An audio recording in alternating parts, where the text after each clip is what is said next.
I'm going to show you how to write up an order. You're going to be writing lots of them. The member's going to pick out their selection, of course with all of the excellent help you're going to give them. And they've selected necklace and earrings. Costco pickup slips. They all kind of look like this. Some look different, so don't panic, but they're essentially going to be like this. What you're going to do is you're going to write the Costco item number in the box, and the item number is on every tag of jewelry, and that number relates to a price. In this case, the item number is 915802. It's going to be written in this line right here. Quantity is always 1, and then you're going to write the price point. Price point is $127.99.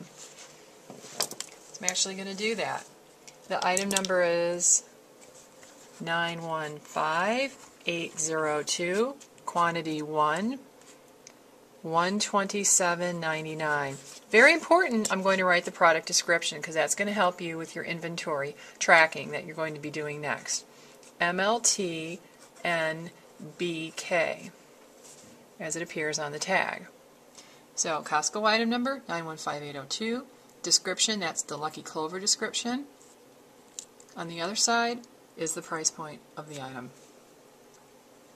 I am now working on item number 4 because I've already sold 3 items this morning, yay. So I'm going to put a number 4 on this pickup slip. I'm going to show you how this all works. Take my necklace, I'm going to carefully wrap the purchase in tissue paper.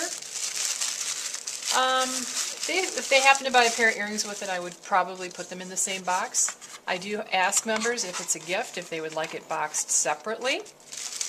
I give them that option, but in trying to conserve expense for Lucky Clover as well as cardboard for the environment, I do try to put a couple of items in each box if possible.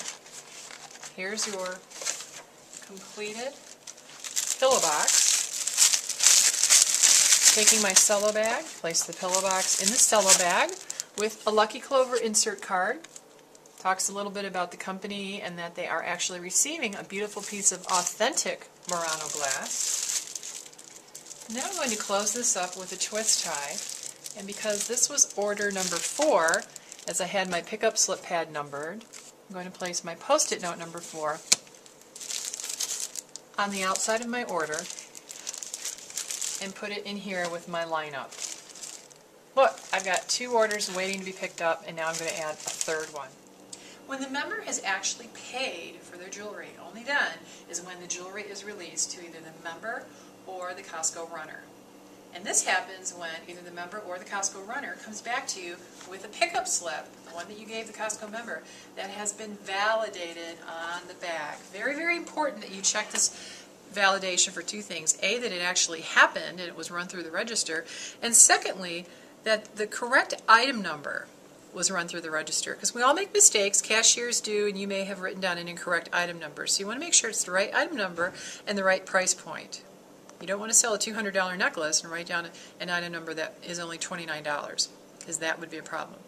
Well, once you've verified that the item has been slip printed, or in some cases when it's not slip printed, that you have either the member sign the back that it was paid for, or you actually have to view the member receipt, that's okay too. But once you verify that the item was paid for, only then do you release the merchandise.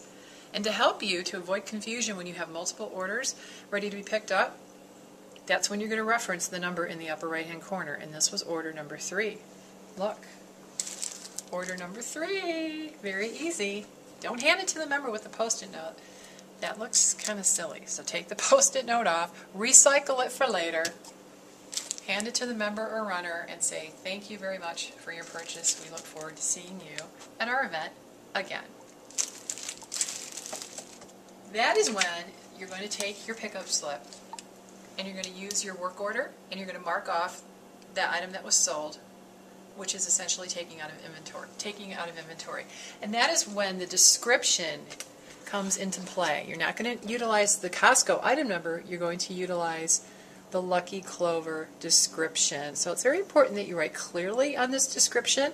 Unlike this one, isn't written as clearly as it could be, but it's still readable. It says LNAHBK. Everything on the work order is in alphabetical order. So you'll simply find L, Oh, there it is. Wow, I went right to it. I impressed myself, huh? There it is, LNAHBK. And you're going to simply put a hash mark in the blank space that you sold one. It's that easy. And then from here, you're going to put your pickup slips into your daily envelope, which ultimately gets sent back into Lucky Clover at the end of the show.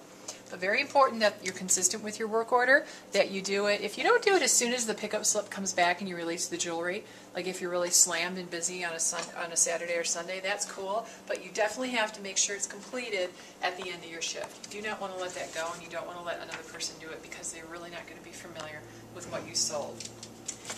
If all else fails, or in addition to watching me show you this process, this entire process is outlined in great detail in your training manual on a very simple one-page form with actual color coding and a picture of a pickup slip for you. So once you do it a time or two, it's very simple.